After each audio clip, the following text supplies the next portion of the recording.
Breaking news చూస్తున్నారు. మహారాష్ట్రలో మావోయిస్టుల కలకలానికి సంబంధించి దండకారణ్యంలో మళ్ళీ అన్నల అలజడి ప్రారంభమైందా అంటే అవుననే మాట వినిపిస్తోంది. గడ్చిరోలులో మావోల కరపత్రాలు, బ్యానర్స్ అక్కడ మళ్ళీ కనిపించడం ఒకసారిగా అందరినీ షాక్ గురి చేస్తూ ఉంది. ఈ నెల 26 నుంచి 30 వరకు బంద్కు పిలుపునిచ్చారు. అంటే అర్థం చేసుకోవచ్చు, జల్ జంగల్ జమీన్లు ఆదివాసీలపై పెత్తనం చేస్తే సహించేది లేదు అంటున్నారు మావోయిస్టులు. ఈ సందర్భంలో వార్నింగ్ ఇస్తున్నారు. ఆదివాసులను అణచివేయాలని చూస్తే తిరుగుబాటు తప్పదు అంటున్నారు మావోయిస్టులు. గడ్చిరోలులో ప్రభుత్వ ఆఫీసుల దగ్గర భద్రతను కట్టుదిట్టం చేశారు. సరిహద్దు ప్రాంతాల్లో అదనపు బలగాలను మోహరించారు. ఆపరేషన్ కగార్ తర్వాత మరోసారి తెరపైకి మావోయిస్టుల అంశం వచ్చిందంటే అర్థం చేసుకోవచ్చు, ఒక్కసారిగా పరిస్థితులు మారిపోతూ ఉన్నాయా? మరి ముఖ్యంగా కొద్ది రోజుల క్రితం ఎప్పుడైతే జెన్జీ ఉధృతంగా ఆందోళనకు పిలుపునిచ్చిందో ఆ తర్వాత పరిస్థితులు భిన్నంగా మారిపోతూ ఉన్నాయా? బీజేపీకి వ్యతిరేకంగా బీజేపీ పాలన పట్ల ఒక్కొక్కసారిగా రివల్యూషన్ అనే మాట కాదు కానీ బహుశా ఒక్కసారిగా తిరుగుబాటు అనే అంశం ఇక్కడ స్టార్ట్ అవుతూ ఉందా? ఈ నేపథ్యంలోనే మావోయిస్టులు కూడా, ఎందుకంటే ఎప్పుడైతే ఆపరేషన్ కగార్ స్టార్ట్ అయిందో మావోయిస్టులను పూర్తిగా మావోయిస్టు రహిత భారతదేశాన్ని ఏర్పాటు చేస్తామని చెప్పి కేంద్ర హోంశాఖ మంత్రి అమిత్ షా పిలుపునిచ్చిన సందర్భం. ఈ క్రమంలో ఇప్పుడు మావోయిస్టుల కలకలం, ఆ లేఖ దర్శనమివ్వడం, ఆ పోస్టర్స్ కనిపించడం దేనికి నిదర్శనం? మావోయిస్టుల కలకలం రేగింది మహారాష్ట్రలో. దండకారణ్యంలో మళ్ళీ అన్నల అలజడి ప్రారంభమైందా అంటే అవుననే మాట వినిపిస్తోంది. గడ్చిరోలులో మావోయిస్టుల కరపత్రాలు, బ్యానర్స్ దర్శనమిచ్చాయి. ఈ నెల 26 నుంచి 30 వరకు బంద్కు పిలుపునిచ్చారు మావోయిస్టులు. జల్ జంగల్ జమీన్లు ఆదివాసీలవి అంటూ ఉన్నారు. ఆదివాసులపై పెత్తనం చేస్తే సహించేది లేదు అంటున్నారు మావోయిస్టులు. ఈ సందర్భంగా వార్నింగ్ ఇస్తూ ఉన్నారు. ఆదివాసులను అణచివేయాలని చూస్తే తిరుగుబాటు తప్పదు అంటున్నారు మావోయిస్టులు. గడ్చిరోలులో ప్రభుత్వ ఆఫీసుల దగ్గర భద్రత కట్టుదిట్టం చేశారు. సరిహద్దు ప్రాంతాల్లో అదనపు బలగాలను మోహరించారు. ఆపరేషన్ కగార్ తర్వాత మరోసారి తెరపైకి మావోయిస్టుల అంశం వచ్చింది. అసలు ఏం జరుగుతుంది? ఏ కాంటెక్స్లో ఈ కరపత్రాన్ని అక్కడ ఏర్పాటు చేయడం జరిగింది? దాంతోపాటు బ్యానర్స్ కూడా. డీటెయిల్ ఇన్ఫర్మేషన్ తెలుసుకుందాం. మా ప్రతినిధి మధు అప్డేట్స్ అందించేందుకు సిద్ధంగా ఉన్నారు. మధు, మావోయిస్టులు రిలీజ్ చేసిన ఈ లేఖ, అక్కడ కనిపిస్తున్న బ్యానర్స్, ఈ పరిస్థితిని ఎలా చూడాలి?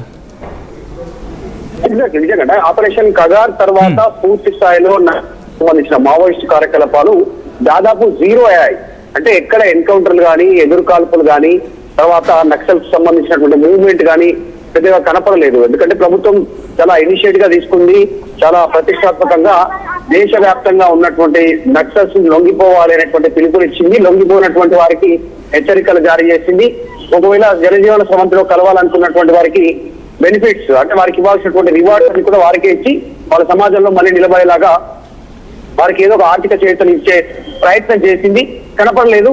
ఇప్పుడు ఇన్ని రోజుల తర్వాత ఆపరేషన్ కగార్ తర్వాత ఆల్రెడీ పోలీసుల ముందు మహారాష్ట్ర, తెలంగాణ, ఆంధ్రప్రదేశ్, ఛత్తీస్గఢ్ ఇట్లా అనేక రాష్ట్రాల డీజీపీల ముందు, ప్రభుత్వాల ముందు వెళ్ళిపోయినటువంటి నక్సల్స్, దాదాపు నక్సలిజం అంతమైపోయింది అనుకున్నటువంటి సందర్భంలో మళ్ళీ ఇప్పుడు లేఖ బయటపడడం అనేటువంటిది చర్చనీయాంశం అవుతుంది. కాకపోతే ఈ లేఖ నిజమైనటువంటి లేఖనైనా లేదంటే ఇంకోరైనా ఇతరత్రులు చేశారనేటువంటి దానిపైన కూడా పోలీసులు దృష్టి పెడుతున్నట్టుగా తెలుస్తా ఉంది. ఇంకో 3 అంశాలు జల్ జంగల్ జమీన్ చెప్పారు. మొదటి నుంచి అదే శ్లోకంతో ముందుకు పోతా ఉన్నారు. కాబట్టి ఆదివాసీ ప్రాంతాల్లో, అంటే హిల్ ఏరియాల్లో మైనింగ్ సంబంధించి ఇతర వేరే కార్యకలాపాలు చేయొద్దు, వారికే ఉండాలనేటువంటి ఒక డిమాండ్ వీళ్ళు చేస్తున్నట్టుగా తెలుస్తా ఉంది. గడ్చిరోలి మనకు తెలిసిందే.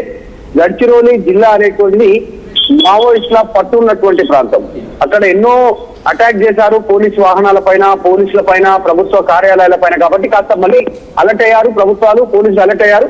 ప్రభుత్వ ఆఫీసులకు సంబంధించి భద్రత పెంచినట్టుగా తెలుస్తా ఉంది.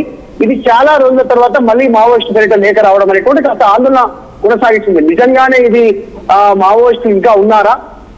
ఉంటే వారి ఇన్ని రోజులు ఎక్కడ ఉన్నారు? మళ్ళీ సైలెంట్, ఇన్ని రోజులు సైలెంట్ అయిన తర్వాత మళ్ళీ ఎందుకు యాక్టివేట్ అయ్యారనేటువంటి చర్చ అయితే ప్రస్తుతం కొనసాగుతుంది.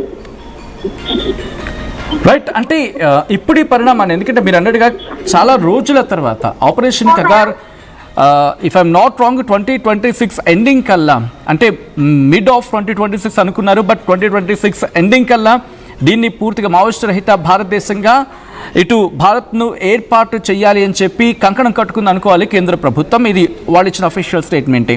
సో ఇప్పుడు దీనికి ప్రెసెంట్ వ్యతిరేక పవనాలు వీస్తున్నాయి బీజేపీకి అని మాట్లాడుకుంటున్న సందర్భంలో ఇది ఆ కోణంలో చూడొచ్చా, లేకపోతే how we have to look in to this? Exact నిజంగానే ఈ సిచ్యువేషన్ లో దాదాపు దేశంలో నక్సలిజం మావోయిజం అంతమైంది అనేటువంటి ఒక స్టేట్మెంట్ చేసింది. తెలంగాణలో కూడా ముఖ్యమంత్రి రేవంత్ రెడ్డి సమక్షంలో చాలా మంది నక్సలైట్లు లొంగిపోయారు. యాక్టివ్ గా ఉన్నటువంటి వాళ్ళు, రివార్డ్స్ ఉన్నటువంటి వాళ్ళు, యంగర్స్ చాలా చిన్న ఏజ్ 16-17 ఏజ్ నుంచి మొదలుకుంటే, అంటే ఈ మధ్య కాలంలో రిక్రూట్ అయినటువంటి వాళ్ళంతా కూడా 16-17-18 ఇయర్స్ ఉన్నటువంటి వాళ్ళు కూడా లొంగిపోయినటువంటి సందర్భం మనం చూసాం. మరి మిగతా వాళ్ళు ఇంకా కొంతమంది దొరకనటువంటి పరిస్థితి. నేపాల్ సరిహద్దుల్లో కొంతమంది ఉన్నారు, నేపాల్ నుంచి కార్యక్రమాలు కొనసాగిస్తున్నారు అనేటువంటి చర్చ గతంలో కొనసాగింది. ఇంకా 2-3 కీలక బిగ్ హెడ్స్ నక్సలిజంలో మావోయిజంలో బిగ్ హెడ్స్, అంటే వ్యూహాత్మకంగా నక్సలిజాన్ని పెంపొందించేలాగా గ్రౌండ్ లో కార్యాచరణ చేపట్టేలా కొంతమంది టీమ్స్ ఆ హెడ్స్ ఉన్నారు. వాళ్ళు కూడా ఇంతవరకు బయటపడలేదు, వాళ్ళ ఆచూకీ ఇంతవరకు తెలియలేదు. కేంద్ర ప్రభుత్వం ముందు లొంగిపోనున్నారు అనేటువంటి చర్చ జరిగినప్పటికీ కూడా వాళ్ళు ఇంతవరకు ముందుకు రాలేదు.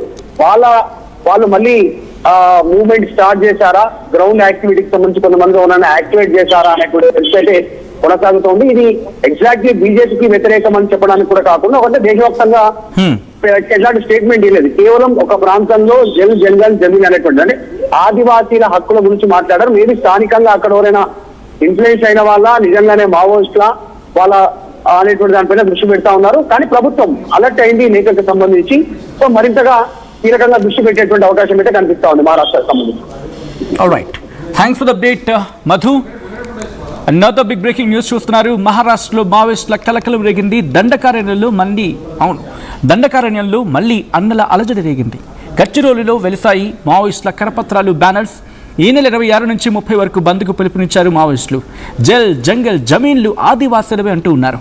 ఆదివాసులపై పెత్తనం చేస్తే సహించేది లేదంటున్నారు మావోయిస్టులు. ఈ క్రమంలో వార్నింగ్ ఇస్తున్నారు.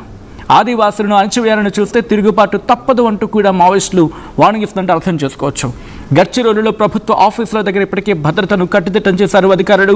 సరిహద్దు ప్రాంతాల్లో అదనపు బలగాలను మోహరించారు. ఆపరేషన్ కగార్ తర్వాత ఇంకోసారి తెరపైకి వచ్చింది మావోయిస్టుల అంశం. ఈ నేపథ్యంలో మీరేమనుకుంటూ ఉన్నారు? మీ అభిప్రాయం ఏంటి? కమెంట్ చేసే ప్రయత్నం చేయండి.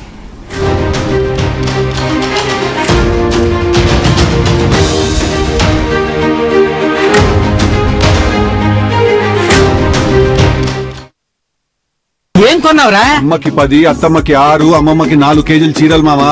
అబ్బో, ఇక్కడ కేజీ చీరలు కొంటే అర కేజీ చీరలు ఫ్రీ అంట. Churidar, men's wear, kids wear 1+1, 2+1 మస్తు ఆఫర్లు ఉన్నాయి. మరి ఇంకా మాంగళ్య ఆషాఢం కేజీ సేల్ అంటే తెలుసు కదా. మాంగళ్య షాపింగ్ మాల్ కేజీల్లో సేల్, టన్నుల్లో ఆనందం.